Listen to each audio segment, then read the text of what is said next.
You get a point if you can identify what is the building behind Johanita. 2 points if you can identify what plant this is. It is fake, so that's a doozy for you. Johanita, thank you for coming to the Unapologetic Women Show. Oh, thank you so much for having me, Jess. It's amazing. It's such a privilege being here, and what an amazing opportunity to celebrate womanhood. Hey, celebrate womanhood. That's so. It's like I've been a woman my whole life, and it's like celebrating what we are when social media, when the patriarchy, when makeup companies are telling us not to celebrate ourselves, or to celebrate ourselves if we're thin and we have no cellulite and we have the right color nail polish. It's like we're not allowed to just celebrate ourselves because we have babies and menstrual cycles and kick ass, but no, we have to like be more than just women. So thank you. Yeah, but isn't it part of womanhood? And I know we'll get into that, but I've gotten to the stage of just celebrating me. And in the past, it was like I'm an individual, it was so important to me to be individual. And lately, I'm embracing the fact that I'm a woman. And that's uniquely different to just being me or just a person. It's so amazing. So thanks for having me. Yeah, really excited about the chat. I love how you say yes, yaw, yaw. That's South African, folks. Yaw, yeah, Americans. Your accent is my favorite accent in the world. When I was little, I heard a South African guy, and I'm like, "Where do you come from, kind sir?" And I was like, "Oh my God, how dreamy." Yeah. I think there's like all the different cultures, there's colloquialism and some expressions, but you're right. There is nothing like saying "yo." It has a specific meaning. So, yeah. Well, the Dutch background is it from Afrikaans? Yeah, yeah. It's German Dutch, right? Yes.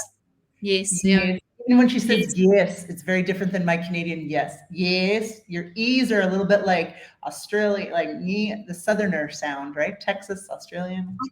I think a lot of times I'm confused about where I come from because I'm very Afrikaans, grew up very Afrikaans, went to English high school, so English first language, and started speaking international business English. But then lately I married a colonial gentleman from the old Rhodesia. So we have learned not to say things, it was a nice day, because apparently nice means accurate. So in our household, we can't say it's a nice day. We have to say it's a pleasant day or a successful day. So I do not know where my accent comes from, actually. That's okay. Sorry, I just gotta make this joke. Like a colonial gentleman. I'm just imagining his Tinder profile, right?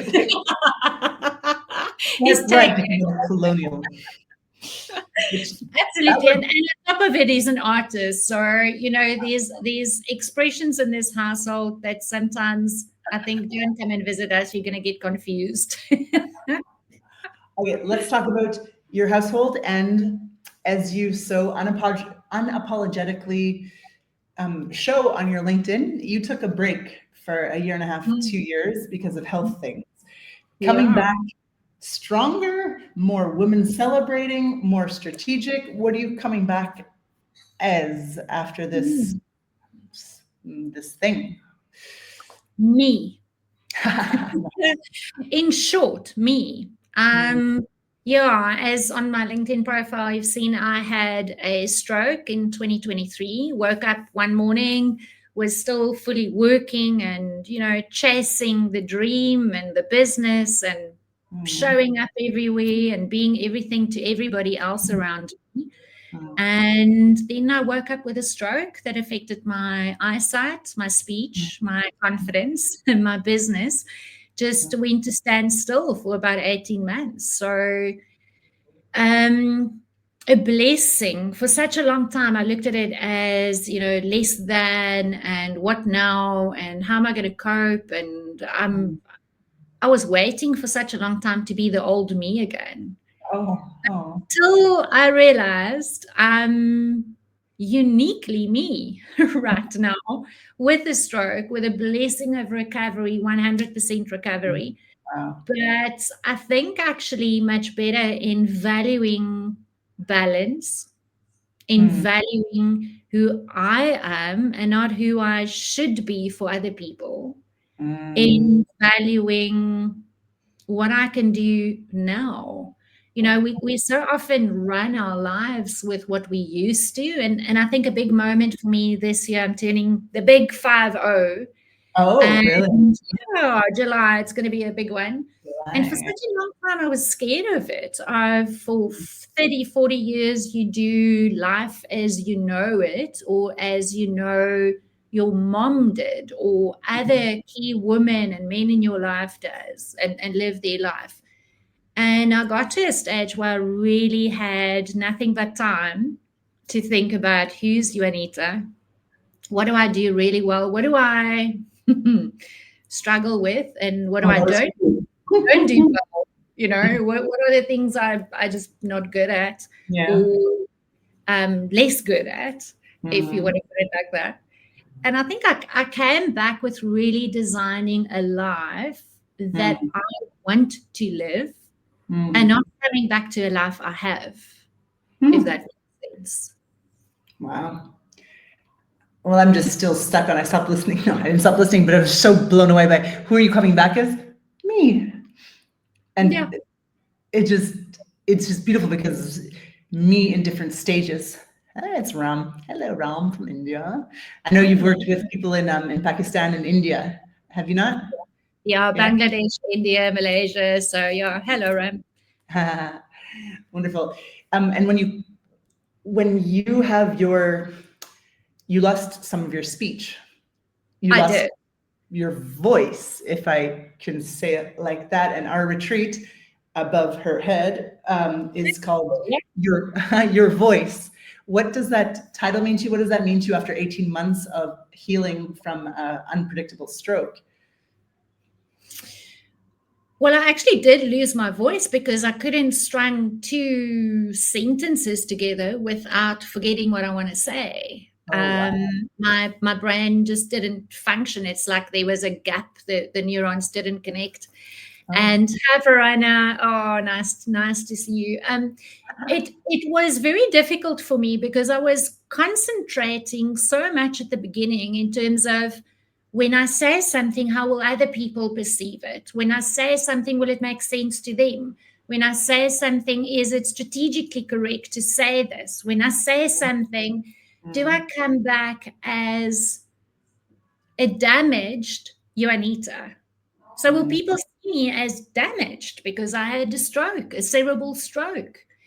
And it was very difficult for me to really get to a stage where I can honestly and proudly now say to people, I had a stroke, and I can stand up and say, listen, sorry, I just need a break. mm. Can I just take a break quickly? I just need to put my thoughts together. Yeah. And in the past, I never said that because I thought you have to be on top of Mhm, everything, you have to know everything. Where mhm, finally my voice coming back was saying, I'm tired. I just need a break. Sorry, I can't concentrate right now. Or can I think about it and come back to you? yeah. It is in a way forced me to take more time to consider Mm, what would be the best way forward, where I can be the best version of me. mm, And I know that sounds selfish. We sometimes look at it like, I want to do my life the way I want to do it. But mm, I've realized that if I do life the way that serves me best, I mm, show up better for my mhm, clients and my family and my friends. mhm, If mhm. I first look after me. Yeah. And that's been a journey. I mean, how often do we look after ourselves first? And because you even said it now, I know that sounds selfish. I guess you have a new definition of what selfish is after you had to be selfish, which isn't even selfish. The patriarchy who wants his meal cooked for him and his shoe shined while you breastfeed the 5 babies. I think they named that term selfish, where women Yeah. were like, could I give any more? Like, are you joking? For women who are still saying, oh, I feel selfish, what message do you have for them who are stuck with 5 babies on their breast and a man who's annoying? You know what? It's not selfish. When you look after yourself, it's actually responsible. Mm. It's actually uh, it's the number one thing for survival. If you're in a state where you start doubting who you are and what you are and who you give to, Mm. um, it's a really difficult um, it's difficult to explain that to someone who doesn't value what they do and their strength Mm. first. And I think sometimes we don't take the time to value ourselves. Because we're But afraid of when being called selfish or arrogant, or not a good, nice woman from mostly women, I think, if I can be serious. Like what men think about me, I don't care somehow. Well, when I was younger, I cared a lot, but I just needed them to think I was hot and funny. Now that I'm not so hot, but funnier, it's like, I don't you care anymore, but it's almost like my women sisterhood community, their opinions do somehow matter because I want to feel safe. So I don't know if there's the toxic side to like sisterhood, but that's a funny one. I grew up in a family with two brothers, 10 male cousins, and I was the whoa, only female. So I'm the 13th grandchild, the youngest, and the only female in my generation. whoa. So I grew up with a very male dominated.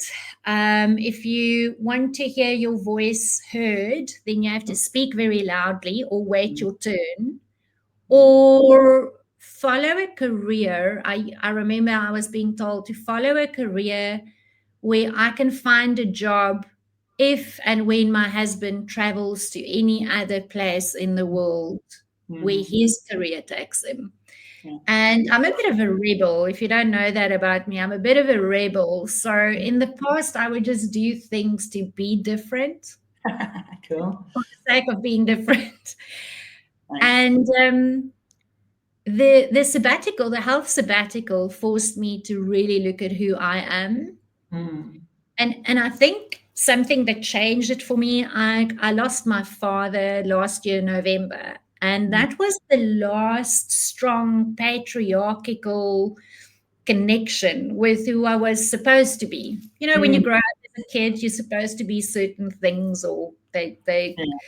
Yeah. and I have learned in the last couple of years that my sisterhood, my female friends, my colleagues, my I won't call it entourage. That's the wrong thing because sometimes think I'm an entourage for other women if I champion them, and sometimes they're mine, and but Mhm, we support each other and we work together. But I have come to value mhm, women mhm. much more in this part of my life than I have before.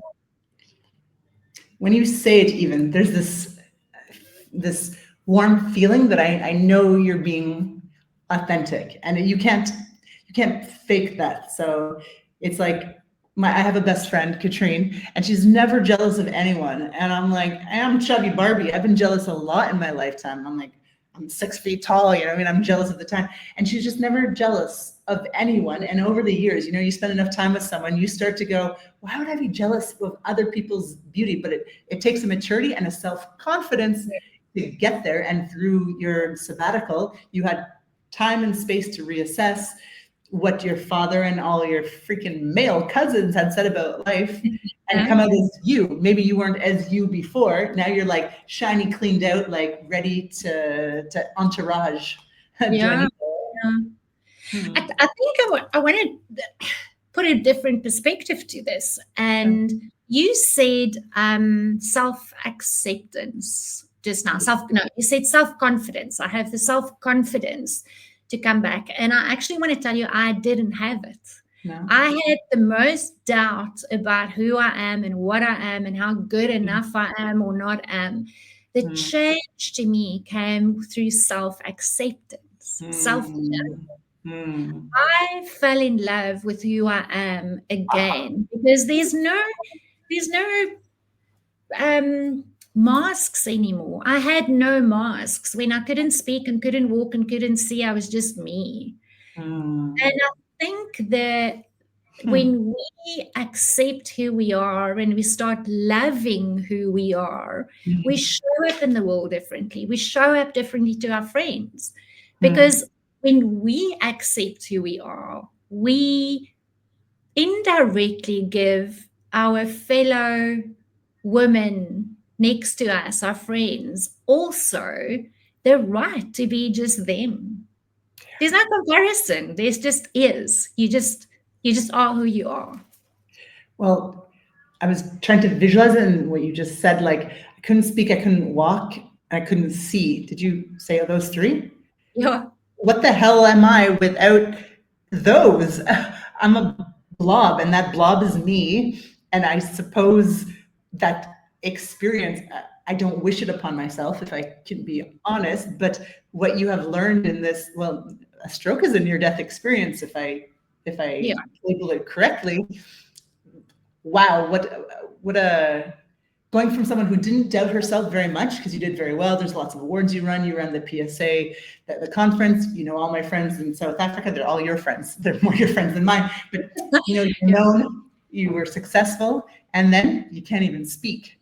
So is our success our speaking? Is our success that we look hot in our mid-40s? Is our success that we have a nice family and a gentleman boy husband? Like, this definition of what society said that make a successful woman are very much related to what we look like, what we sound like, and how we serve other people. That's a good woman to have in your couch, right? And if you can't do any of those things, are you still a good woman? If a tree falls in the forest and no one hears it, if no one hears Johanita or sees Johanita, Yeah. I think that's so important, and that's Jess. When I came back, when I started my business again, I had a choice of, do I go for a salary, and it was so funny that what I was offered was just not enough. yeah. And you so quickly want to take that offer because it gives security. And I looked at what happened overnight when I had the stroke and when life challenges happens, because for some people it might be a divorce, for other people it might be losing your job, for others it might be some financial crisis. It doesn't have to be a stroke. I actually call it my stroke of luck, because my stroke created luck for me to be me, luck and success and acceptance. But when that happens, you realize there was a sentence that came up for me, a question I asked myself for about 18 months is, who am I when I have nothing? Ooh, ooh. Oh, what a question. Nothing, but that's not the right answer. I felt like I had nothing because I didn't have those worldly things. I didn't have my business. I didn't have income. I didn't have my network. I didn't have, because I withdrew. Because it's sort of in a way explainable as well, because I couldn't see WhatsApp or Facebook or LinkedIn. I couldn't respond. So I sort of disappeared. Wow. And it took courage and absolute self-love to put myself out there again. Even acknowledge that I had a stroke. Yeah. That my business failed, or that I had no income, or that I had bills piling up, or self-doubt. But isn't those things what we all have anyway? It's like, if confidence and self-belief, all those things are very confusing, kind of ethereal energies, because even psychologists can't define like the difference very well between self-esteem, self-worth, self-confidence, self-doubt, and then self-love, like all of these things, because they don't explore them scientifically, of course. But it's like going from believing in yourself a lot and doing all the correct things and having a thriving career until your late 40s, and then having nothing. Yeah. Is it all gone? Do people remember you? Why do 2 years, why do 18 months take away all of everything else? Was it not real what was there before, or was it just a shake in the foundation temporarily? Sure. Heavy questions. We don't have enough time to discuss that. I think one starts reevaluating your life, and my message, you're asking me like, why do I do these things? Why do I want? I'm so excited about the retreat coming up in Barcelona in May and beginning of June. why do I surround myself and involve myself now with female retreats, women organizations? I mean, I'm involved with predominantly women-led businesses, which I did before. But now I feel very strong because I realize that we don't take the time to ask ourselves these questions. We're so busy serving other people and the image we're supposed to have. And it's when, unfortunately, when those things disappear with immediate effect, you sort of forced to face these questions. And the realities of that. For me, I don't want people to face a crisis to change or to think they can change. There are so many opportunities for us to run our businesses different, our lives different, to change the voice. And it's not, here's what's interesting. I coached professionals to launch a speaker career internationally. I've been involved with it. I'm a professional speaker. I'm all of that. But you know what was interesting? I lost my voice, but I didn't lose my inner voice. Oh, Voice that we tell ourselves that only we can hear, that stops us from being successful, really successful. So the question is, how strong is our inner voice versus our external voice that everybody else hears? What do we say to ourselves that's different to what we say to the world out there? gosh. What is that movie, What Women Want? When, what's his name, learns to hear people's internal thoughts. Mel Gibson. Is it Mel Gibson, I think? Yeah. A man hearing a woman's thoughts, the world would be very different if that would happen, right? I wouldn't have to roll my eyes anymore. He would know. Okay, so we don't need to have the tragedy of a stroke to change the path of our lives. And since you're the strategy woman, and I named this about strategy, I forgot a little bit because it's about stopping the hustle. Like the hustle and the outer voice and that image of us. But if we have the structure, the purpose, our inner voice guiding us, the hustle doesn't need to be there. It's like, it's very clear of what I'm doing. And what you're going to be helping the women with who come to the women's retreat is a little bit more, get it in order so you don't have to be floating around all the time, if that's my professional definition of what you do. Could you tell us more? Absolutely love that. So I'm sort of known for the apple tree methodology. Over the past couple of years, I always said, coming from, you mentioned my Dutch background, my Afrikaans and background. So coming from the farm community, we grew up around a lot of orchards and nature, and we can see, I love simplifying concepts. So I always look at it and say, our life, our relationships, our business is based on the growth of an apple tree. So you look at your environment, you look at your seed as the strengths, you look at values and purpose, and our branches are those connections and strategies we have. And the apples is our sales, and then seasonal changes is, you guys are soon coming into your summer, we're going into our winter. So it doesn't mean the one's right and the other one's wrong. Tell Mark that. Your hemisphere isn't the right one, PS, okay? Depending on when it's hot or cold and you want to be in that season. But so I try to bring the apple tree growth methodology into business coaching and life coaching and all of that. And although people understand it, it's still 7 steps. Sometimes we don't have that tree. Sometimes we don't have all of the growth that we want in our business. And that's why I came up with something that's much simpler to start off with, and that's the core framework. So what is our core? What do we want in life? So when things are a bit overwhelmed and you don't know which step to take, so I started helping people and say, what is your core? And C stands for clarity. So what clarity do you want? Not the overwhelm, but seek clarity. What's that next step for you? What do you really want? So the decisions you make, does it bring you closer to what you want or further away?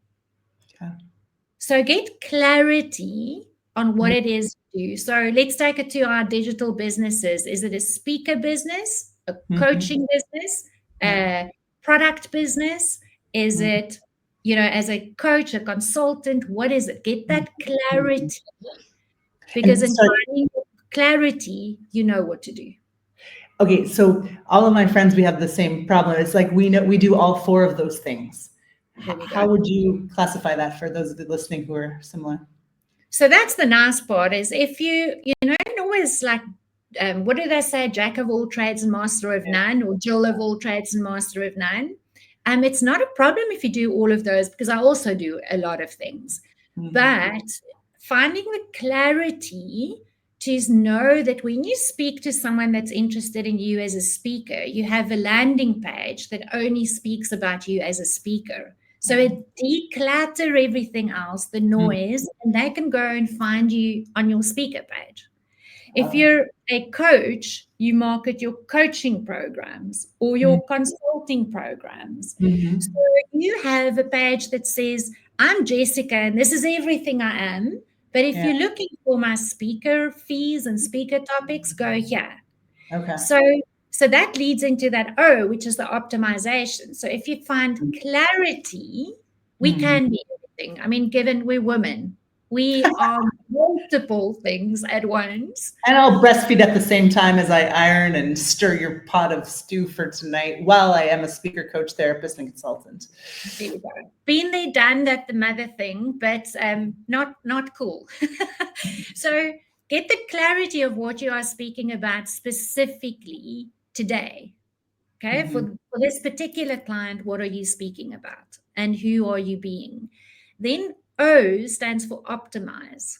So let us look at systems and structures. There's so many easier ways of doing things, not repetitive things, but optimizing systems and optimizing digital platforms that helps us, not make it more difficult, but that helps us.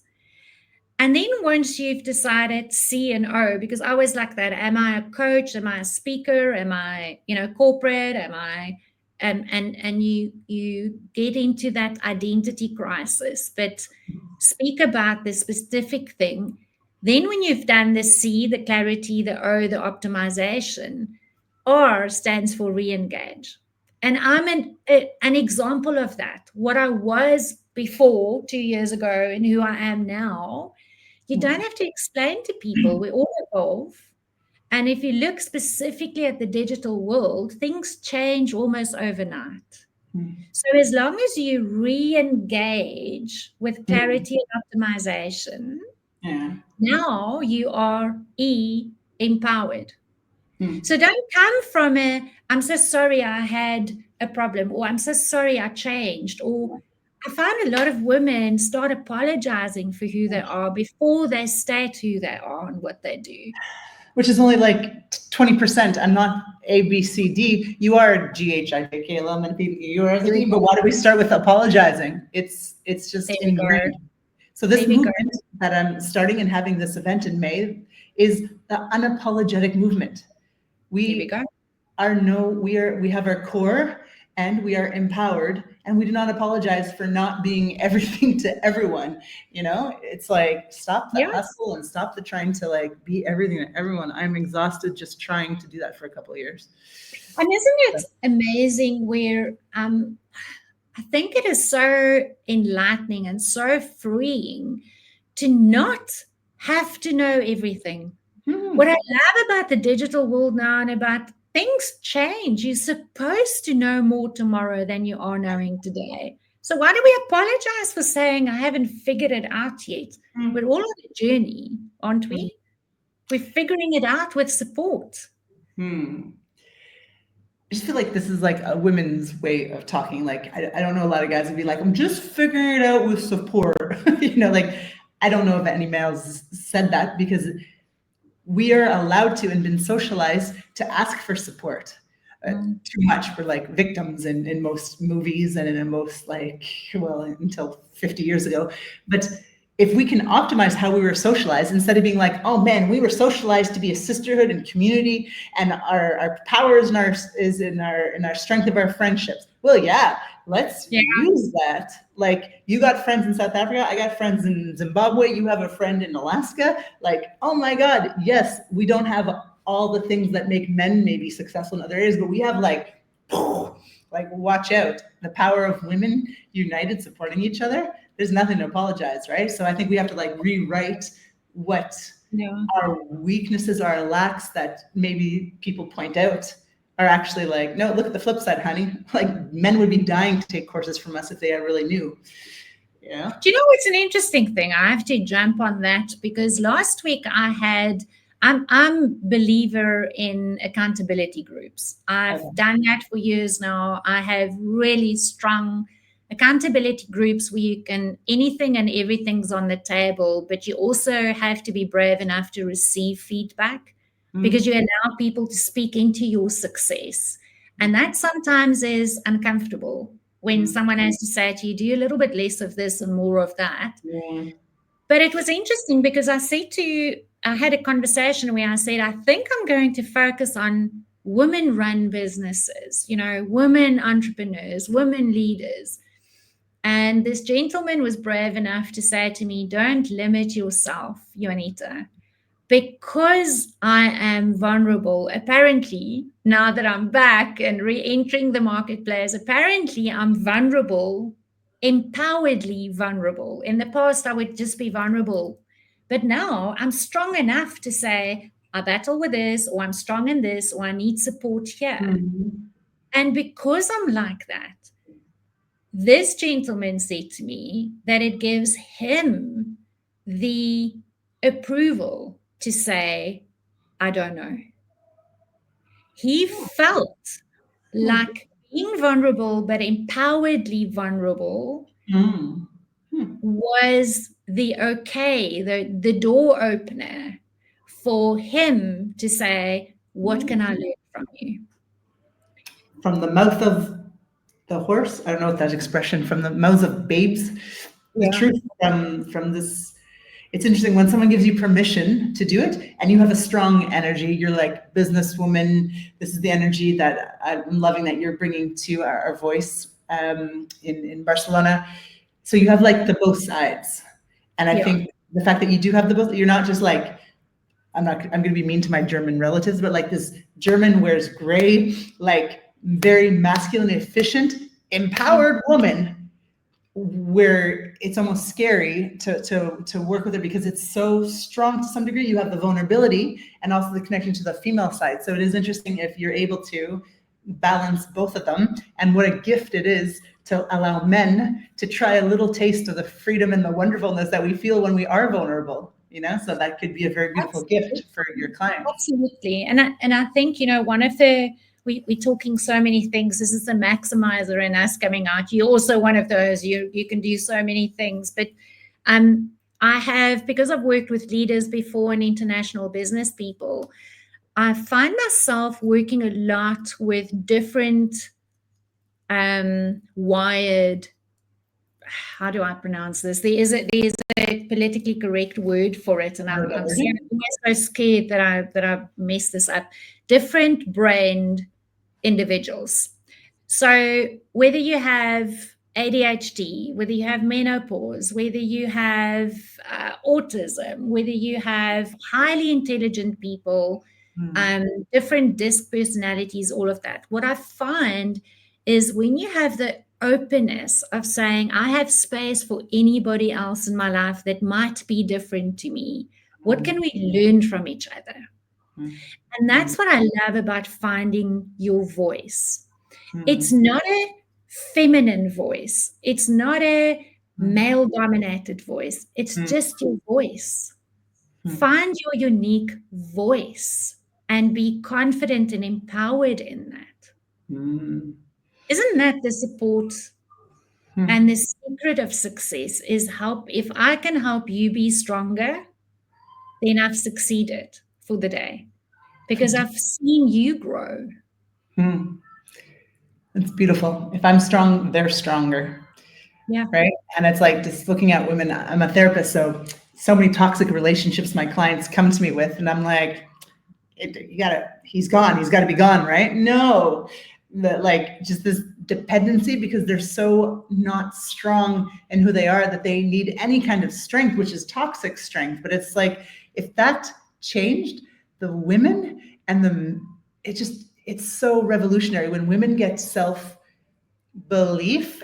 Yeah. Everything in the entire universe will change, and the men will change with that because there's no fighting because a strong woman doesn't need to fight. She knows her values. She knows her words have things. If you don't want to listen, I'll go to a different stage. I'll find a different partner, right? I'll find another father for our children. It's like a strong woman isn't desperate. So Yeah. like if people weren't desperate and needy, we wouldn't be so cruel to each other, and we wouldn't want to hurt other people in other countries just because they have a different religion than us. It's like, I think it's just the base. If we strongly help other people be strong, seriously, 100 years, world's a good place.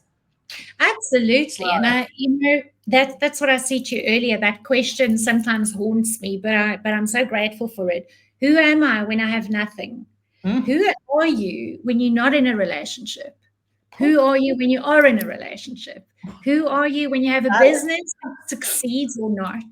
But find out who we are. And this is women retreat focused, but find out who you are as a person first. And that will determine whether you're a feminist or a woman or a male or whatever it is.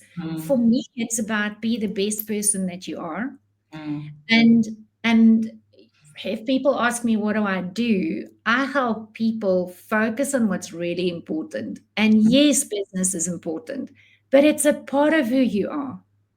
If I had to put my value on my business, when I lost all of it overnight, I would have had zero value. Business change. I mean, if you look at what you did 5 or 10 years ago and you look at what you do today, does it give you more or less value? You're Jessica, you're Jess. And every experience we have makes us a better Jess or Johanita or whomever it is.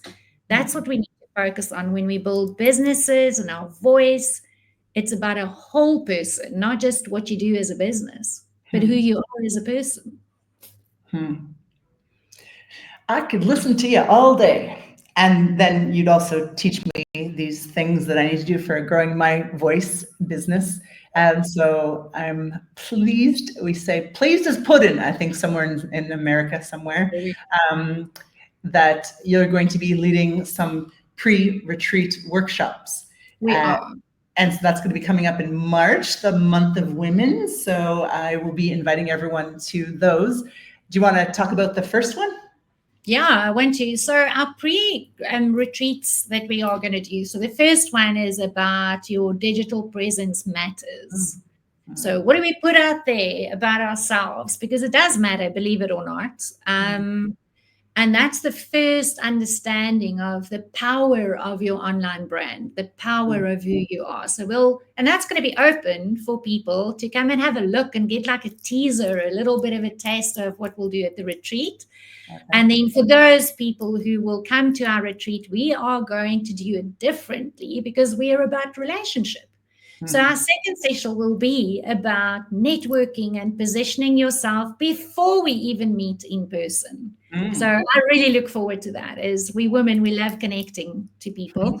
And then when we arrive at the retreat, we'll feel like we know each other. Yeah, it's beautiful. So that's the retreat. Yeah. Great.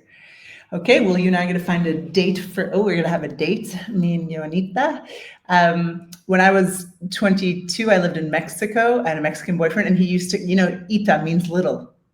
Yeah. You know that, right? Yeah. So because I am not little, you cannot see this, but I am the opposite of little. And my Mexican boyfriend, was this small, and he used to call me Jessica Tita, right? Ooh. So like little Jessica, which is just freaking hilarious to the Mexicans. And they go around calling everyone like gordita, right? Hey, chubby girl. So I was Jessiquita Gordita. It's just like played with the minds of the Mexicans, of course. But they have a sense of humor.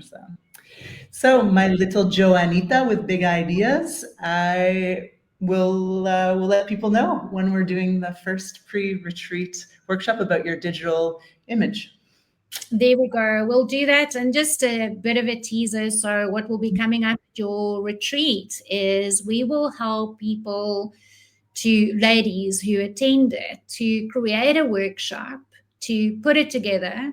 And so the three topics we'll discuss there is to craft your workshop title and concept, to design that irresistible offer, and then to pre-sell your workshop before it's fully built. How's that? How's that? Be brave enough to co-create it with people and bring their needs and questions and all of that into your workshop, so you provide what they really want. So that's What they what we're going to really do at your workshop, at your retreat in Barcelona. Yeah. Our voices in your is ours. So we are co-creating this together. We are looking for more women to come be in our sisterhood. It's going to be 5 days, the 29th of May until the 2nd of June. And then thereafter are 2 full days with your South African queen. Move your head so that you have the crown on your head. There we go. The other way. Other way. Kind of the right there. There you are. Yes. On how to actually make it sustainable. So once you found your voice, you get on stage, you get the video, you get the support. We do some grieving of the life we never had, which I'm sure you had to do when the stroke happened, and coming out with some actual strategy, because this is a retreat, but you will work a little bit and you will have some cheese and wine plus salad. So it's going to be a all-in-one 5 days. So and lots of dancing and laughing and connecting like just women can together. So come and join us. I can't wait. We'll do a lot more marketing. And 3 years ago, I traveled from Cape Town to Cairo, so to the south and north of Africa. And this time we're going to Barcelona. So I can't wait to travel and come and meet amazing women. And you in person, Jessica, we followed each other online for quite a while, but this will be our first in-person meetup. So looking forward to that. Great. Thank you for your time. Thanks for being vulnerable. Thanks for being inspiring. Thanks for your time. We'll talk soon. Thank you for having me. And here's a last idea, last thought. Okay. Who are you when you have everything? Don't look at having when you have nothing, but look at who am I when I have everything I want, and give yourself the permission to be that. Well, that wasn't just something light you throw at the end there, honey. That was pretty big. Okay. So amazing. Thank you for having me. I'm the queen of networking and online connection. Jessica, thanks for having me. Really appreciate it. Talk soon. Bye.